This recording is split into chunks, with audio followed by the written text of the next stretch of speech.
David Reid. Thank you. Yeah. The good people of Exeter want their elections to go ahead as planned in May. Yet the Labour supermajority in both Exeter City Council and the supermajority here in Westminster leaves no realistic prospect of fighting that decision.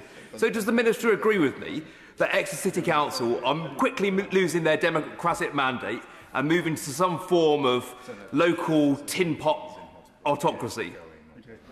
Minister. Let me thank the gentleman for his question. I don't agree with him, but on the substantive point that he makes, I've heard his views and I'll pass them on to the Secretary of State.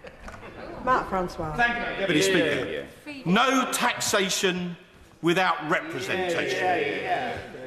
Councillor Kevin Bentley, the dynamic Conservative leader of Essex County Council, has been adamant they should go ahead. On the 14th of January, he wrote to the Minister, "You may be aware that at our full council on the 9th of December, I stated that Essex County Council would not be calling for the postponement of elections in May 2026. This continues to be our position." What was ambiguous about that, or are Labour simply running scared? Minister. Thank you, Madam Deputy Speaker, and I'd like to thank the honourable gentleman for his question, for relaying the words of Councillor Kevin Bentley, who it's been a pleasure to meet on a number of occasions. I think getting a clear position is obviously important. We'll do that quickly, and the Secretary of State will. The Secretary of State will. The Secretary.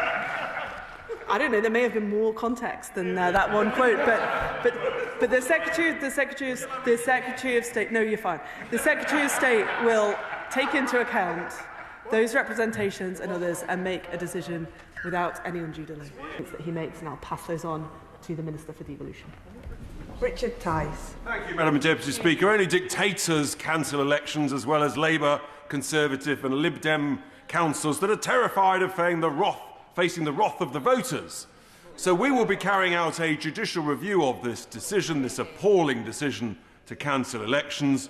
Could the Minister confirm, if the noble judges rule in our favour that this is the wrong thing to do, will the government abide by the ruling of the judges? Thank you, Madam Deputy Speaker. He mentions a legal process which I'm not at liberty to comment on in detail, but we want elections to go ahead unless there is a strong justification. That's what we've said and that's what we'll stick to. Sir Bernard Jenkins. Madam Deputy Speaker, is it just a coincidence that the only three councils in Essex that want to cancel the elections, Basildon, Harlow and Thurrock, are all run by the Labour Party, but all the others, Essex, Braintree, Chelmsford, Colchester, Brentwood, Epping Forest, Rochford and Southend, they want the elections to go ahead? Is she going to listen to the majority? Thank you, Madam Deputy Speaker, and I'd like to thank the honourable gentleman for his question and the right honourable gentleman. I do beg his pardon. I'd like to thank him for the points that he raises. I've set out the way in which we're consulting with local authorities, and the Secretary of State will take the decision accordingly. Shadow Secretary of State. Madam Deputy Speaker, this government has moved seamlessly from arrogance to incompetence and now cowardice. 3.7 million people are being denied the right to vote. It was the government that rushed a huge programme of local government reorganisation, imposing new structures, imposing timetables, and it is the government that is failing to deliver them. And rather than take responsibility for its own failure, the Secretary of State has chosen to dump the consequences of their incompetence onto the laps of local councils. The government's own election strategy said, and I quote, "The right to participate in our democracy should not be taken for granted." Cancelling elections was not part of that strategy.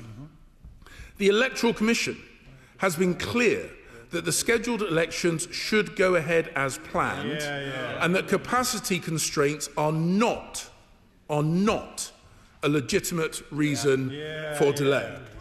So, why was the Electoral Commission not consulted on these cancellations? Why is this being done at the last possible moment? And does the government accept the Gould principle that at least 6 months' notice should be given for any changes to election administration? Ministers say they are following the wishes of local councils. And the minister said at the dispatch box that the Secretary of State has written, amongst others, to Essex County Council. But the leader of Essex County Council has been clear that these elections should go ahead. And yet, the Secretary of State still cites Essex, amongst others, to justify the cancellations. And it's all well and good for the Secretary of State to write to the councils basically asking them the same question, but they have already given an answer. So, when does the Secretary of State intend to lay the SIs for these areas? Does he think that it is appropriate to use secondary legislation under the Local Government Act?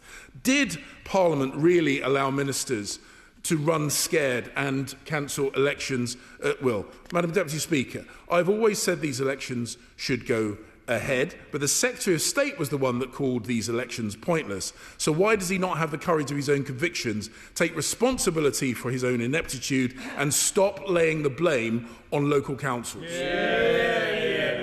Minister.